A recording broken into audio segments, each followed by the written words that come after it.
Assalamualaikum warahmatullahi wabarakatuh.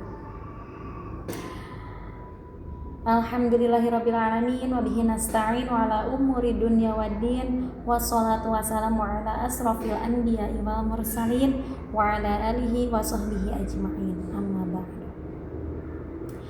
Puji syukur kehadirat Allah subhanahu wa ta'ala yang telah memberi nikmat kepada kita berupa nikmat iman dan Islam. Salawat beserta salam semoga terlimpah curahkan kepada baginda besar Nabi besar Muhammad Sallallahu Alaihi Wasallam. Tidak lupa kepada keluarganya, para sahabatnya, dan kita selaku umatnya yang iman sampai akhir zaman. Amin. Sebelumnya izin memperkenalkan diri.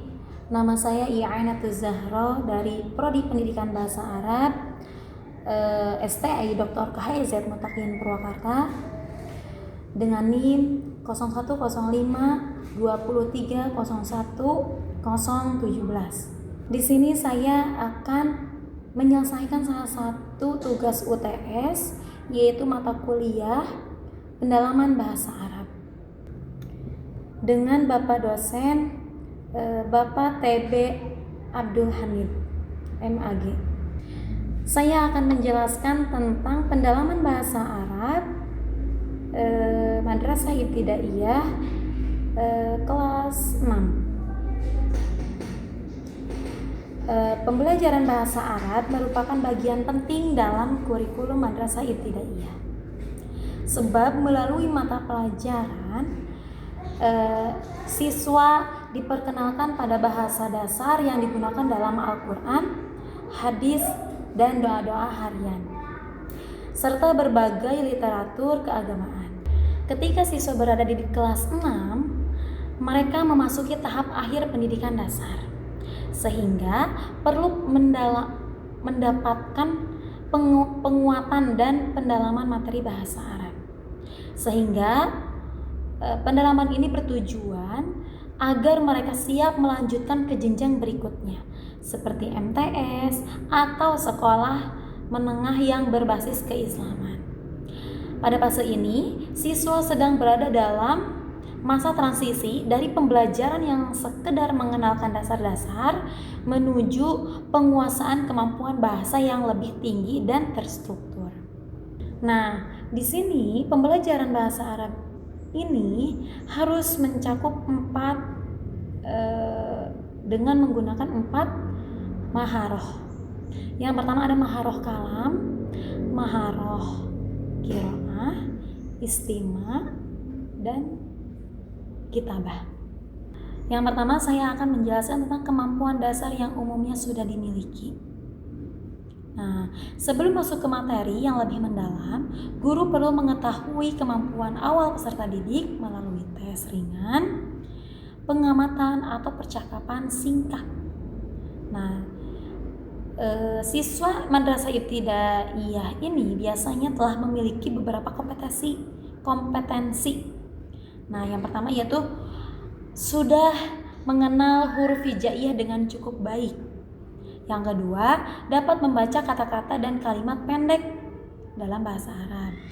Yang ketiga, menguasai sebagian mufradat dasar seperti nama-nama benda di kelas, anggota tubuh, hewan, angka, serta keluarga.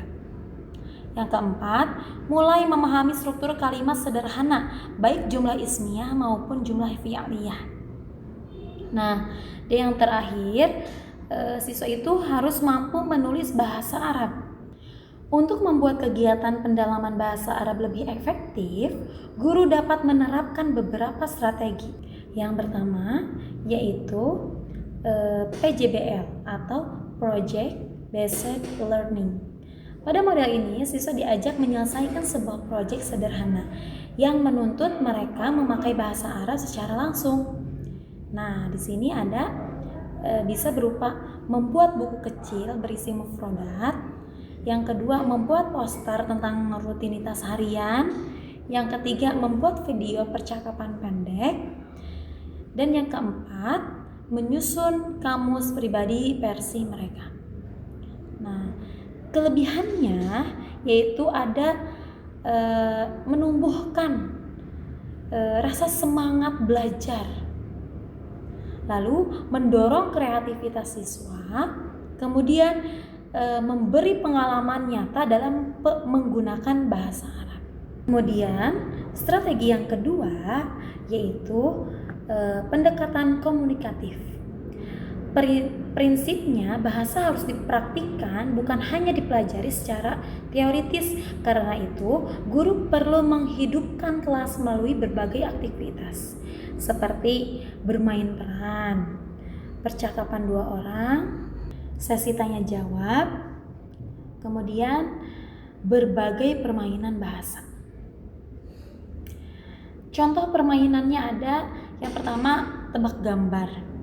Guru menunjukkan gambar, siswa menyebutkan kosakatanya. Misalkan kita nih punya gambar hewan gajah. Nah, nanti kita tunjukkan ini adalah hewan apa, tapi dengan berbahasa Arab. Contoh kata siswa itu filun, gitu. Terus ada lagi siapa cepat dia dapat. Nah, dengan cara siapa cepat dia dapat, yaitu dengan cara guru memberi fi'il, lalu siswa berlomba membuat kalimat. Seperti itu. Lalu strategi yang ketiga yaitu dengan cara media visual dan audio. Contohnya yaitu dengan cara kartu bergambar atau flashcard. Yang kedua kartu kosakata. Yang ketiga video singkat. Dan yang terakhir yaitu ilustrasi aktivitas sehari-hari. Dengan audio, percakapan sangat membantu siswa mengenal pelafalan bahasa Arab yang benar. Dan dengan audio, mereka bisa lebih bersemangat akan mendengarkannya. Apalagi bisa dengan video juga. Video animasi misalnya dengan video film kartun, contohnya kartun Upin Ipin tapi berbahasa Arab. Itu kan lebih bikin menarik gitu untuk siswa itu ingin belajar bahasa Arab. Kemudian strategi yang keempat yaitu penguatan menulis melalui imla atau dikte. Nah, dengan cara imla itu kayak guru itu mengucapkan, lalu siswa itu menuliskan. Contoh,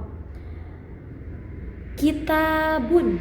Guru mengucapkan kitabun dan siswa langsung menulis kitabun tapi dengan huruf Arab. Seperti itu. Kemudian yang kelima ada strategi pembelajaran berbasis tema. Pembelajaran tematik membantu siswa memahami materi lebih mudah karena terfokus pada satu topik.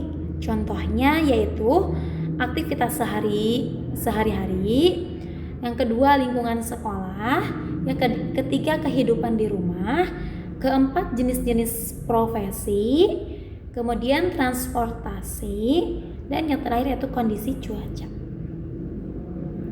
Melalui tema yang sama, guru dapat menggabungkan berbagai keterampilan seperti membaca teks sesuai tema, berbicara dengan kosakata tema tersebut, kemudian menulis kalimat atau paragraf sederhana tentang topik yang dipelajari.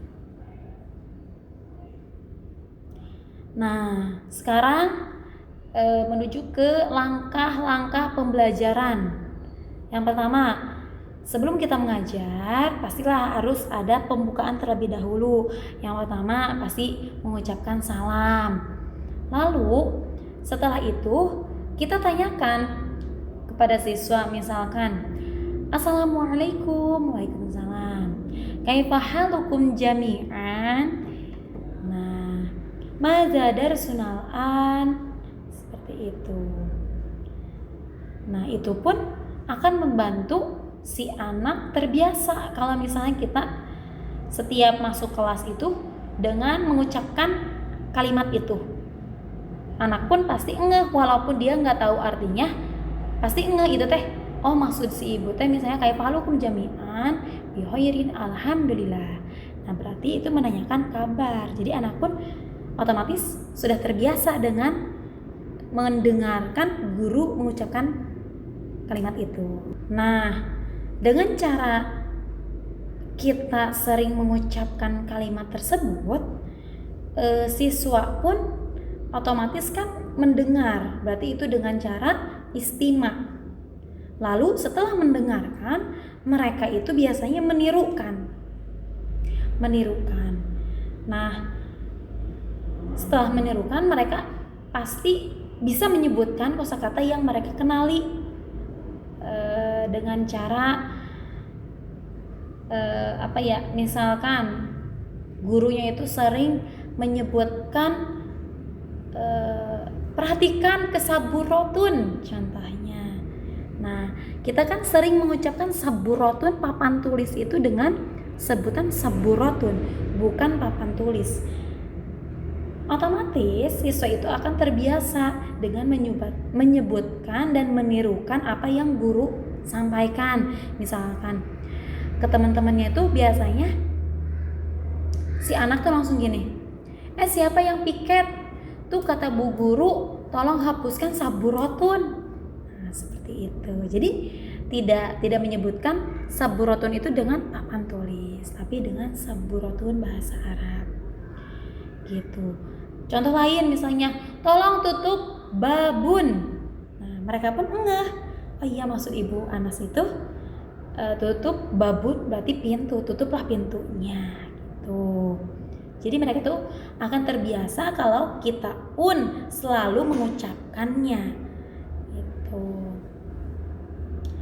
Terus yang ketiga ada dengan cara maharoh kalam, yaitu berbicara. Contohnya yaitu dialog berpasangan dengan kalimat simpel, bermain peran tentang rutinitas pagi, latihan tanya jawab spontan dengan guru. Ya, kembali lagi contohnya kayak barusan, kaifa halukum jami'an, mereka langsung merespon alhamdulillah ana bi khair misalnya gitu. Terus maza darsunal an, mereka langsung merespon darsunal an al-lughatul arabiyyah. Kemudian ada maharoh kiroah dengan cara membaca. Nah, biasanya guru itu menuliskan sebuah kosakata atau mufrodat di papan tulis, lalu siswa membacakannya apa yang ibu guru ditulis. Misalnya di papan tulis saya menuliskan mufrodat tentang peralatan sekolah.